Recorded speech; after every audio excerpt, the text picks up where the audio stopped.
I have Dennis Morris-Traveller of Baanaadoze and spokesperson for the Yes campaign back for what I anticipate to be another enlightening interview. Welcome back, Dennis. Thanks for the invitation. I see you've got your briefcase. You look rather defensive. I just want people assured I'm an expert. No one would doubt it. You can put it down now, Dennis. You're safe here. Thanks. Dennis, the referendum's coming up in the first 2 weeks of August, and the Prime Minister, along with most of the media and you vote yes people, haven't exactly been talking it up, claim the question's ambiguous. Absolutely, Renton. We hope to have Sue Bradford with us today as well, but she's busy doing some remedial maths so she can check opinion poll results. She's upset, just can't accept 80% of Kiwis keep saying they don't want her law. She needn't worry about the maths. Why is that? Because John Key's going to do what he's going to do and numbers aren't relevant. So much for democracy. John said last year regarding the referendum, July 2008, but this is about democracy, the right of people to be heard. And it's the absolute height of arrogance that the Prime Minister, of course it was Helen Clark, not himself, he was referring to as arrogant, though if you didn't know the date of this comment or who said it, you might think otherwise. It's the absolute height of arrogance that the Prime Minister is going to use a technicality within the law to circumvent people's right to express their views on this issue. Politics. Also, National MPs had petition forms in their electorate offices and were collecting signatures before they were stopped. The question wasn't ambiguous for them then. Why the change of tune? Like I said, politics. That's why John joined Helen and Sue and whipped his caucus to vote for Sue's law. Whipped. Nice word. Now he's whipping the question, says it's weird and ridiculous, Dr. Zeus stuff. Goff says it's badly worded, Sue says it's confusing, the Herald says it's clumsy and biased, the Nelson Mail excelled, obviously used a thesaurus, saying it's slanted, misleading, silly, ambiguous, loaded and nonsensical, all in just one editorial. Sounds like you're all reading from the same script. We are. Liberal group talk. Who wrote the script? United Nations. The UN? Sue wrote an anti-smacking bill in 2003 to push a UN corporal punishment ban onto New Zealand. Global government, here we come. Global socialist government, here we come. Can't wait. Won't it be fantastic? Larders for the peasants. Or Volkswagens. You're on record saying the question's loaded and tricky. And ambiguous. And the referendum's a waste of money. We'll follow the money shortly, but first the question. Should a smack as part of good parental correction be a criminal offence in New Zealand? There you are. What more needs to be said? Nothing really. I took the question to a class of 7-year-olds and they understood it perfectly well. Renton, 7-year-olds won't be voting. It's members of Parliament and the intellectual elite who don't understand it. Doesn't say much about MPs and your intellectual elite. Renton, when these people don't understand something, we have a problem. I'll say liberal groupthink fries the mind, like pee, one that requires the state to intervene even if it overrides the democratic process. Let's get a handle on this ambiguity in the question. Look, right at the start we have the word should. Should signifies certainty, yet here it indicates doubt, question. But referenda are always posed as questions, and a good reason why they're a bad idea and should be banned. Sue's looking into that. I've got issues also with the word A, because A means one, but what say there's more than one smack? Which one should or shouldn't be a criminal offence? The first one, the last one, or the ones in the middle? Okay, let's come to that. Smack. The law doesn't say anything about a smack, so why have a referendum about one? But does the question need to directly correlate with the law? The law's a general statement. No force, not even reasonable force, can be used for correction, which I think to any reasonable person is totally unreasonable. What's unreasonable about being reasonable? Who says the law should be reasonable? So what's wrong with a smack representing all means of reasonable force to correct kids? Because it's ambiguous, Renton. What exactly is a smack? Is it hitting a child? Oh dear, of course it is.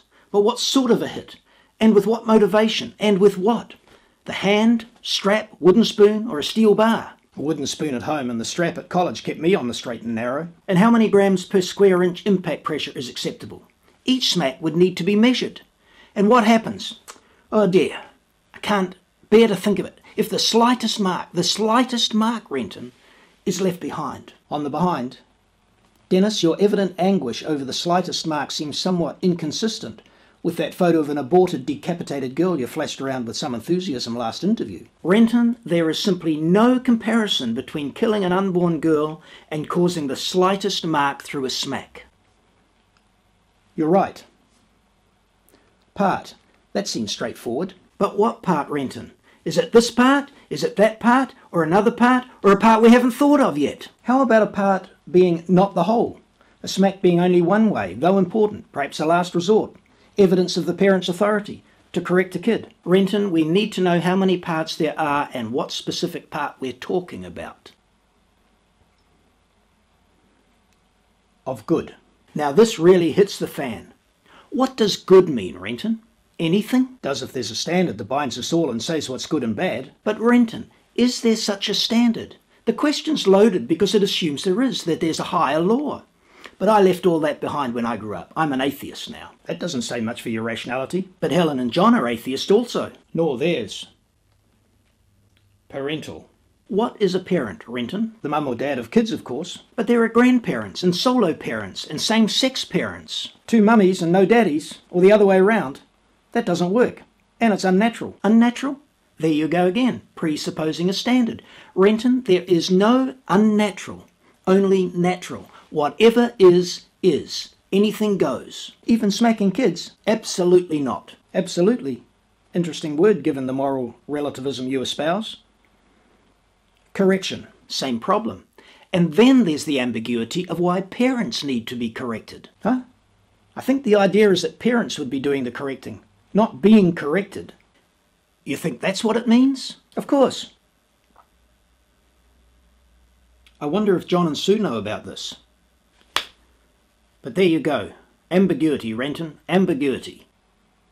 A criminal. What makes a criminal, Renton? A person who commits a crime. Most think so. But is it not actually a person who is caught and convicted for committing a crime? So only parents who are caught and convicted of smacking their kids are criminals. Innocent until proven guilty. How does that work for thieves? If you're not caught, you're not a thief. Excuse me, stealing's a criminal activity whether you're caught or not. And a parent who uses force to correct, according to your law, is a crim for the same reason. You see, the question is ambiguous. Offence. Again, what does it mean? Some took offence at my last interview. And have you considered the offence you've caused throughout the country by accusing people of being child abusers?